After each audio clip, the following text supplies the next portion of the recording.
भारत से 3300 किलोमीटर दूर Iraq, Iran, Saudi अरब और ओमान जैसे खाड़ी देशों के बीच स्थित कुवैत देश में रक्तदान की ज़रूरत को पूरा करने के लिए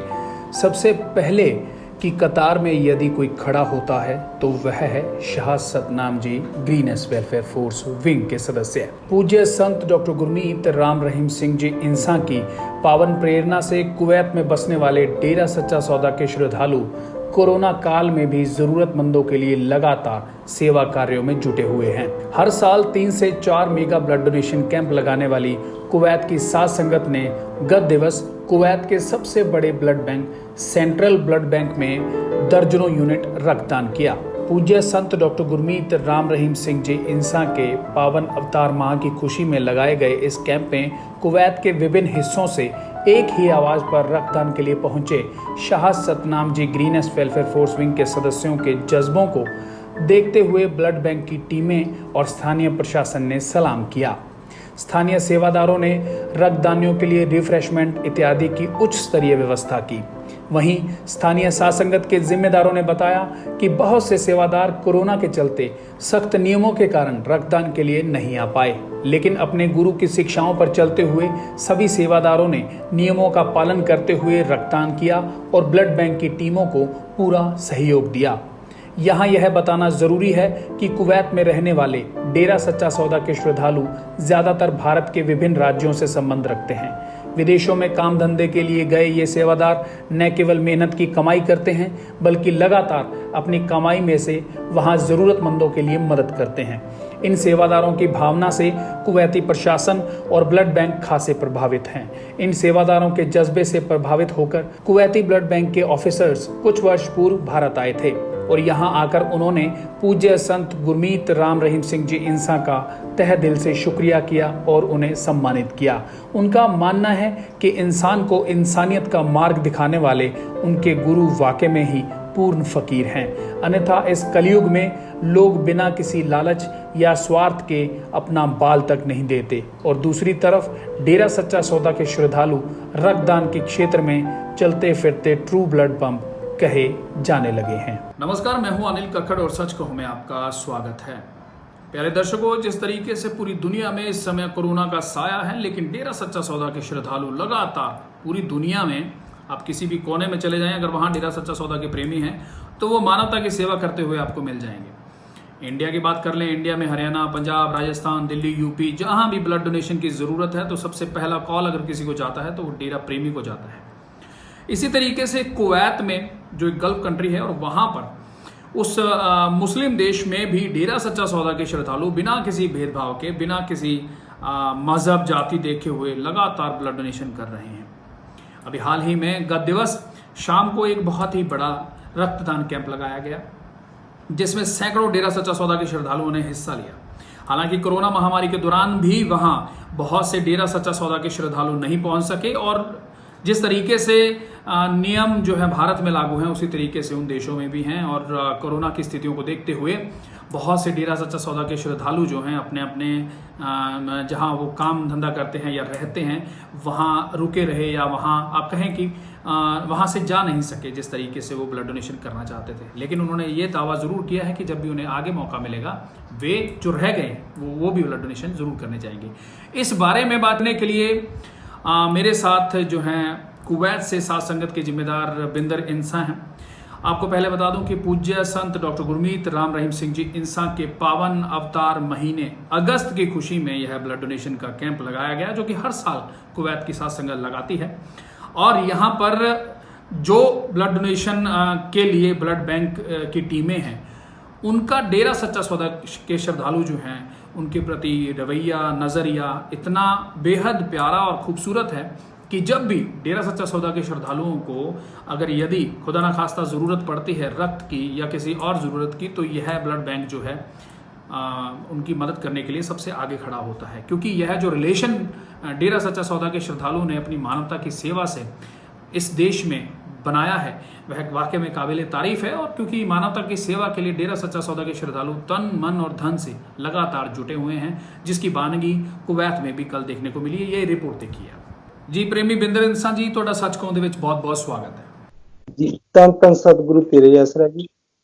ਸਭ ਤੋਂ ਪਹਿਲਾਂ ਤਾਂ ਸਾਰੀ ਸਾਧ ਸੰਗਤ ਨੂੰ ਪੂਜਿਆ ਪੂਜਨੀਕ ਹਜ਼ੂਰ ਪਿਤਾ ਜੀ ਦੇ ਅਵਤਾਰ ਮਾਂ ਦੀ ਜੀ ਕੋਟि ਕੋਟि ਮੁਬਾਰਕਬਾਦ ਜੀ, ਲੱਖ ਲੱਖ ਵਧਾਈ ਜੀ। ਧੰਨ ਧੰਨ ਸਤਿਗੁਰੂ ਤੇਰਾ ਹੀ ਆਸਰਾ ਜੀ ਸਾਰੀ ਸਾਧ ਸੰਗਤ ਵੱਲੋਂ। ਤਾਂ ਬਾਕੀ ਜੀ ਆਪਣੀ ਮਾਨਵਤਾ ਭਲਾਈ ਦੇ ਕੰਮ ਆ ਜੀ, ਜੋ ਕੁਵੈਤ ਸਾਧ ਸੰਗਤ ਹੈ ਜੀ ਉਹ ਵੱਧ ਚੜ ਕੇ ਕਰ ਰਹੀ ਹੈ ਹਜ਼ੂਰ ਪਿਤਾ ਜੀ ਦੀ ਰਹਿਮਤ ਨਾਲ, ਜਿਵੇਂ ਟ੍ਰੀ ਪਲਾਂਟ ਕਰਨਾ ਔਰ ਆਪਣਾ ਬਲੱਡ ਕੈਂਪ ਲਾਉਣਾ। ਸਾਲ ਦੇ ਵਿੱਚ ਤਕਰੀਬਨ 2-3 ਬਲੱਡ ਕੈਂਪ ਆਪਣੇ ਜ਼ਰੂਰ ਲੱਗਦੇ ਆ ਜੀ। ਜੀ ਬਿੰਦਰ ਜੀ, ਜਿਹੜਾ ਰਾਤ ਤੁਸੀਂ ਬਲੱਡ ਡੋਨੇਸ਼ਨ ਕੈਂਪ ਲਾਇਆ ਹੈ ਉਹ ਕਿਹੜੀ ਥਾਂ ਤੇ ਲਾਇਆ ਕੁਵੈਤ ਦੇ ਵਿੱਚ, ਤੇ ਕਿੰਨੇ ਯੂਨਿਟ ਉੱਥੇ ਰਕਤਦਾਨ ਹੋਇਆ? ਉਹ ਜੀ ਜਾਬਰ ਵਾਲੀ ਹੈ ਜੀ, ਆਪਣਾ ਜਾਬਰ ਵਾਲੀ ਕਰਕੇ ਬਲੱਡ ਸੈਂਟਰ ਬੈਂਕ ਆ ਉਹ, ਤੇ ਉਸ ਦੇ ਵਿੱਚ ਜੀ ਆਪਣਾ ਪਹਿਲਾਂ ਤਾਂ ਬਹੁਤ ਜ਼ਿਆਦਾ ਸਾਧ ਸੰਗਤ ਦਾ ਜੋ ਆਪਣਾ ਬਲੱਡ ਯੂਨਿਟ ਹੁੰਦਾ ਜੀ, ਹੁਣ ਜੀ ਇੱਕ ਲੋਕਡਾਊਨ ਦੇ ਕਾਰਨ ਬਹੁਤ ਜ਼ਿਆਦਾ ਸੰਗਤ ਆ ਨਹੀਂ ਸਕੀਗੀ, ਕੁਝ ਇੰਡੀਆ ਫਸੀ ਆ ਸੰਗਤ, ਇਸ ਲਈ ਅਸੀਂ ਚਲੋ ਵੀ ਜਿੰਨਾ ਵੀ ਹੋ ਸਕੇ ਵੀ ਇੱਕ ਆਪਾਂ ਨੂੰ ਜਿਵੇਂ ਹਜ਼ੂਰ ਪਿਤਾ ਜੀ ਨੇ ਸਿਖਾਇਆ ਕਿ ਮਾਨਵਤਾ ਭਲਾਈ ਦੇ ਕੰਮ ਕਰੋ। ਇਸ ਟਾਈਮ ਬਲੱਡ ਦੀ ਬਹੁਤ ਹੀ ਜ਼ਰੂਰਤ ਆ ਹਰ ਇੱਕ ਦੇਸ਼ ਨੂੰ, ਅਸੀਂ ਉੱਥੇ ਵੱਧ ਸਾਧ ਸੰਗਤ ਨੇ ਹਿੱਸਾ ਲਿਆ ਜੀ। ਅਜੇ ਬਾਕੀ ਜੀ ਅਸੀਂ ਤਕਰੀਬਨ 10 ਕਾਊਂਟ ਨਹੀਂ ਕਰ ਸਕੇ ਕਿ ਕਿੰਨਾ ਹੈ ਉਹ, ਤੇ ਇਸੇ ਕਰਕੇ ਜੀ ਬਹੁਤ ਜ਼ਿਆਦਾ ਸੰਗਤ ਆਈ ਵੀ ਤੇ ਬਹੁਤ ਜ਼ਿਆਦਾ ਨਹੀਂ ਵੀ ਆਈ ਜੀ। ਬਾਕੀ ਬਾਹਰੋਂ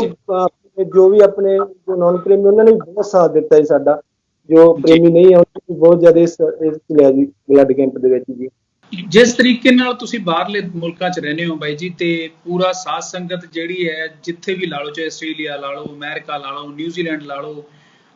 ਕੈਨੇਡਾ ਲਾ ਲਓ, ਹੋਰ ਜਿੰਨੇ ਵੀ ਦੇਸ਼ ਮੁਲਕ ਨੇ ਜਿਨ੍ਹਾਂ ਦੇ ਵਿੱਚ ਡੇਰਾ ਸੱਚਾ ਸੌਦਾ ਦੀ ਸਾਧ ਸੰਗਤ ਆ, ਉਹ ਲਗਾਤਾਰ ਮਾਨਵਤਾ ਭਲਾਈ ਦੇ ਕੰਮ ਕਰ ਰਹੀ ਹੈ, ਲਗਾਤਾਰ ਲੋਕਾਂ ਤੱਕ ਸੱਚ ਕਹੂੰ ਜਿਹੜਾ ਹੈ ਉਹਨਾਂ ਮਾਨਵਤਾ ਭਲਾਈ ਦੇ ਕੰਮਾਂ ਨੂੰ ਲੈ ਕੇ ਜਾ ਰਿਹਾ।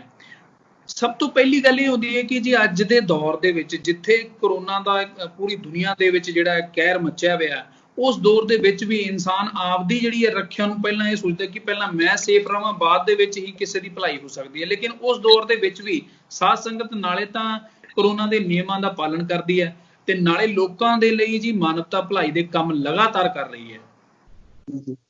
ਦੇਖੋ ਜੀ, ਸਾਡੇ ਜੋ ਹਜ਼ੂਰ ਪਿਤਾ ਸੰਤ ਡਾਕਟਰ ਗੁਰਮੀਤ ਰਾਮ ਰਹੀਮ ਸਿੰਘ ਜੀ ਜੀ, ਉਹਨਾਂ ਨੇ ਇਹੀ ਸਿਖਾਇਆ, ਜੋ ਮਾਨਵਤਾ ਭਲਾਈ ਦੇ ਕੰਮ ਕਰਨੇ ਸਿਖਾਏ ਆ, ਜੋ ਕਿਸੇ ਦੀ ਜੋ ਰੱਖਿਆ ਕਰਨੀ ਸਿਖਾਈ ਗਈ ਆ, ਤਾਂ ਇਹੀ ਸਾਡੇ ਅੰਦਰ ਉਹਨਾਂ ਨੇ ਕੁੱਟ-ਕੁੱਟ ਕੇ ਜਜ਼ਬਾ ਭਰਿਆ, ਬੇਟਾ ਤੁਸੀਂ ਕੋਈ ਵੀ ਕਿਤੇ ਵੀ ਜਾਓ, ਕਿਸੇ ਦੀ ਆਪਾਂ ਜੋ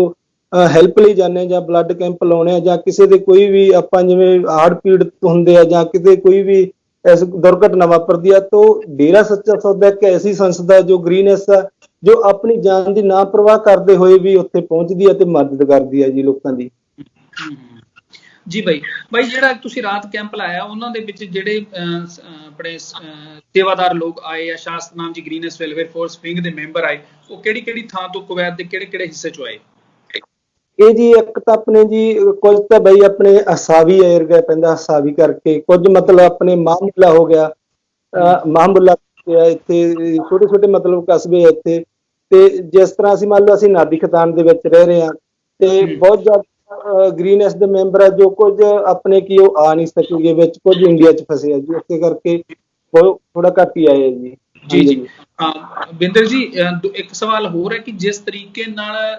ਤੁਸੀਂ ਉੱਥੇ ਮਦਦ ਕਰ ਰਹੇ ਹੋ, ਜੋ ਖਰਚਾ ਜੋ ਵੀ ਸਾਧ ਸੰਗਤ ਦਾ ਜੋ ਕਿਸੇ ਦੀ ਮਾਨਵਤਾ ਭਲਾਈ ਦੇ ਕੰਮਾਂ ਲਈ ਜੋ ਤੁਹਾਡਾ ਜੇਬ ਚੋਂ ਕੁਝ ਪੈਸਾ ਲੱਗਦਾ, ਉਹ ਕਿਸ ਤਰ੍ਹਾਂ ਤੁਸੀਂ ਇੱਕ ਦੂਸਰੇ ਨਾਲ ਮਿਲ ਜੁਲ ਕੇ ਕਰਦੇ ਹੋ? ਦੂਸਰਾ, ਜਿਹੜੇ ਲੋਕਾਂ ਦੀ ਤੁਸੀਂ ਮਦਦ ਕਰ ਰਹੇ ਹੋ, ਜਿਨ੍ਹਾਂ ਲਈ ਬਲੱਡ ਡੋਨੇਸ਼ਨ ਕਰ ਰਹੇ ਹੋ, ਉਹਨਾਂ ਦਾ ਕੀ ਰਿਐਕਸ਼ਨ ਰਹਿੰਦਾ? ਦੇਖੋ ਜੀ, ਜਿਹੜਾ ਅਸੀਂ ਮਤਲਬ ਖਰਚੇ ਦੀ ਗੱਲ ਕਰੀਏ ਤਾਂ ਜੋ ਵੀ ਸਾਡਾ ਖਰਚਾ, ਜੋ ਵੀ ਸਾਡੇ ਕੁਵੈਤ ਸਾਧ ਸੰਗਤ ਜੋ ਵੀ ਪਰਮਾਰਥ ਕਰਦੀ ਅਸੀਂ ਰਲ ਕੇ, ਤਾਂ ਉਹ ਸਾਡੇ ਇੱਕ ਕੋਸ਼ਿਸ਼ ਹੁੰਦੀ ਹੈ, ਜਿਸ ਤਰ੍ਹਾਂ ਕਿ ਮੈਂ ਜ਼ਿੰਮੇਦਾਰ ਹਾਂ, ਮੇਰੇ ਕੋਲੇ ਜੋ ਖਰਚਾ ਹੈ ਸਾਰਾ ਵੀ ਮੇਰੇ ਕੋਲੋਂ 4 ਪੈਸੇ ਲੱਗ ਜਾਣ, ਕਿ ਹਾਲਾਂਕਿ ਨਾ ਅਸੀਂ ਕਿਸੇ ਹੋਰ ਤੋਂ ਹੈਲਪ ਮੰਗਦੇ ਹਾਂ, ਸਿਰਫ ਅਸੀਂ ਜਿੰਨੇ ਵੀ ਆਪਣੀ ਸਾਧ ਸੰਗਤਾਂ ਉਹੀ, ਜਿਵੇਂ ਉੱਥੇ ਤੁਸੀਂ ਵੇਖਿਆ ਹੋਣਾ ਖਾਣ ਪੀਣ ਦੀ ਵੀ ਵਿਵਸਥਾ ਪੂਰੀ ਕੀਤੀ ਗਈ ਆ, ਜੂਸ ਵਗੈਰਾ ਜਿਸ ਤਰ੍ਹਾਂ ਵੀ ਹੁੰਦਾ ਬਲੱਡ ਦੇ ਕੈਂਪ ਵਿੱਚ ਉਹ ਸਾਰਾ ਸਾਡਾ ਖਰਚਾ ਆਪਦੇ ਤੇ ਹੁੰਦਾ, ਅਸੀਂ ਨਾ ਕਿ ਲਿਜਾਣਾ ਇਕੱਠਾ ਕਰਦੇ ਜੀ ਜਿਸ ਨੂੰ ਲਿਜਾਇਆ ਜਾਂਦਾ, ਠੀਕ ਹੈ ਜੀ, ਉਹ ਆਪਣਾ ਸਾਡਾ ਇੰਤਜ਼ਾਮ ਹੁੰਦਾ। ਬਾਕੀ ਜੋ ਉੱਥੋਂ ਦੇ ਲੋਕ ਮਹਿਸੂਸ ਕਰਦੇ ਆ ਜੀ, ਉਹ ਸਾਡਾ ਹਰ ਇੱਕ ਵਾਰੀ ਇਹੀ ਬੋਲਦੇ ਕਿ ਤੁਸੀਂ ਇੱਕ ਉਹਦੀ ਜਾਨੀ ਕਿ ਇਨਸਾਨ ਹੋ ਕਿ ਜਿਹੜੇ ਕਿ ਬਿਨਾਂ ਕਿਸੇ ਵੀ ਆਪਾਂ ਕਹਿੰਦੇ ਮਾਣ ਵਡਿਆਈ ਤੋਂ ਬਿਨਾਂ ਤੁਸੀਂ ਆਣ ਕੇ ਸੇਵਾ ਕਰਦੇ ਹੋ, ਆ ਕੇ ਹਰ ਇੱਕ ਸਾਲ ਦੇ ਵਿੱਚ 2-2 3-3 ਬਲੱਡ ਕੈਂਪ ਲਾਉਣੇ ਹੋ, ਤਾਂ ਸਾਡਾ ਉੱਥੇ ਉਹਨਾਂ ਨੂੰ ਬਹੁਤ ਵਧੀਆ ਉਹਨਾਂ ਦਾ ਰਿਐਕਸ਼ਨ ਹੁੰਦਾ, ਜੋ ਸਾਡੇ ਤੇ ਜੀ ਬਹੁਤ ਵਧੀਆ ਖੁਸ਼ ਹੁੰਦੇ ਉੱਥੇ ਦੀ ਟੀਮ। ਕੱਲ ਅਸੀਂ ਉਹਨਾਂ ਟੀਮ ਦੇ ਅਸੀਂ ਇਸੇ ਕਰਕੇ ਨਹੀਂ ਇੰਟਰਵਿਊ ਲੈ ਸਕੇ ਕਿਉਂਕਿ ਉੱਥੇ ਹੋਰ ਵੀ ਬਹੁਤ ਜ਼ਿਆਦਾ ਗਰੁੱਪ ਆਏ ਸੀ ਪਾਕਿਸਤਾਨ ਤੋਂ, ਇਸੇ ਕਰਕੇ ਉਹਨਾਂ ਦੇ ਨਾਲ। ਹਾਂਜੀ ਜੀ ਬਿੰਦਰ ਜੀ, ਜਿਸ ਤਰੀਕੇ ਨਾਲ ਤੁਸੀਂ ਦੱਸਿਆ ਕਿ ਤੁਸੀਂ ਸਾਲ ਦੇ ਵਿੱਚ 2 ਜਾਂ 3 ਬਲੱਡ ਕੈਂਪ ਲਾਉਨੇ ਹੋ, ਤੇ ਲੋਕਲ ਜਿਹੜੀ ਐਡਮਿਨਿਸਟ੍ਰੇਸ਼ਨ ਹੈ, ਲੋਕਲ ਗਵਰਨਮੈਂਟ ਹੈ, ਉਹ ਤੁਹਾਨੂੰ ਕਿੰਨਾ ਸਪੋਰਟ ਕਰਦੀ ਹੈ ਤੇ ਉਹਨਾਂ ਦਾ ਰਿਐਕਸ਼ਨ ਕੀ ਰਹਿੰਦਾ ਹੈ ਜਦੋਂ ਤੁਸੀਂ ਸੈਲਫਲੈਸਲੀ ਇਹ ਸਰਵਿਸ ਕਰਦੇ ਹੋ, ਬਿਨਾਂ ਕਿਸੇ ਤੋਂ ਪੈਸਾ ਪਾਈ ਲਏ, ਆਪਦੀ ਜੇਬ ਚੋਂ ਖਰਚਾ ਲਾ ਕੇ ਤੁਸੀਂ ਸਾਰੀ ਇਹ ਬੰਦੋਬਸਤ ਕਰਦੇ ਹੋ?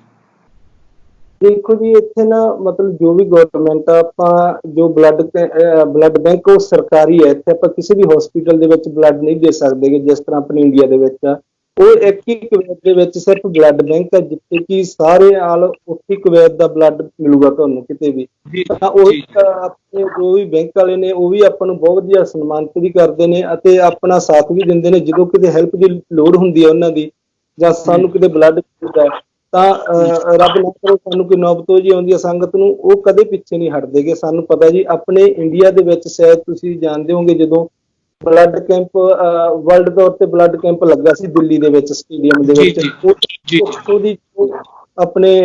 ਬਲੱਡ ਬੈਂਕ ਦੇ ਜੋ ਵੀ ਇੱਥੋਂ ਦੇ ਜ਼ਿੰਮੇਦਾਰ ਸੀ, ਉਹ ਸਾਰੀ ਟੀਮ ਆਈ ਸੀਗੀ। ਉਹਨਾਂ ਨੇ ਪੂਜਾ ਹਜ਼ੂਰ ਪਿਤਾ ਜੀ ਨੂੰ ਗੁੜਗਾਉਂ ਦੇ ਵਿੱਚ ਜਾ ਕੇ ਸਪੈਸ਼ਲੀ ਸਨਮਾਨਿਤ ਵੀ ਕੀਤਾ ਸੀ। ਇੱਥੋਂ ਦੇ ਕੁਵੈਤੀ ਡਾਕਟਰ ਸੀਗੇ ਜੀ ਜੋ। ਓਕੇ ਜੀ, ਬਹੁਤ ਵਧੀਆ ਜੀ। ਬਿੰਦਰ ਜੀ, ਜੋ ਮੌਜੂਦਾ ਹਾਲਾਤ ਨੇ, ਜਿਸ ਹਿਸਾਬ ਨਾਲ ਡੇਰਾ ਸੱਚਾ ਸੌਦਾ ਦੀ ਸਾਧ ਸੰਗਤ ਇੰਨੇ ਜ਼ਿਆਦਾ ਕ੍ਰਾਈਸਿਸ ਦੇ ਵਿੱਚ ਅਨਿਆਂ ਦੇ ਬਾਵਜੂਦ ਲਗਾਤਾਰ ਲੋਕਾਂ ਦੀ ਸੇਵਾ ਦੇ ਵਿੱਚ ਜੁਟੀ ਹੋਈ ਹੈ। ਇੰਡੀਆ ਦੇ ਵਿੱਚ ਵੀ ਗੱਲ ਕਰੀਏ ਤਾਂ ਪੰਜਾਬ, ਹਰਿਆਣਾ, ਯੂਪੀ, ਦਿੱਲੀ, ਰਾਜਸਥਾਨ, ਤੁਸੀਂ ਕਿਹੜੇ ਵੀ ਸੂਬੇ ਦੀ ਗੱਲ ਕਰ ਲਓ, ਜਿੱਥੇ ਡੇਰਾ ਪ੍ਰੇਮੀ ਵਸਦੇ, ਉਹ ਲਗਾਤਾਰ ਆਪਦੀਆਂ ਜਿਹੜੀਆਂ ਪੂਜਨੀਕ ਹਜ਼ੂਰ ਪਿਤਾ ਦੀਆਂ ਜਿਹੜੀਆਂ ਸਿੱਖਿਆਵਾਂ ਨੇ ਉਹਨਾਂ ਤੇ ਪੂਰਾ ਅਮਲ ਕਰ ਰਹੇ ਹੈ, ਪੂਰਾ ਫੁੱਲ ਚੜਾ ਰਹੇ ਹੈ। ਇਸ ਬਾਰੇ ਕੀ ਕਹੋਗੇ?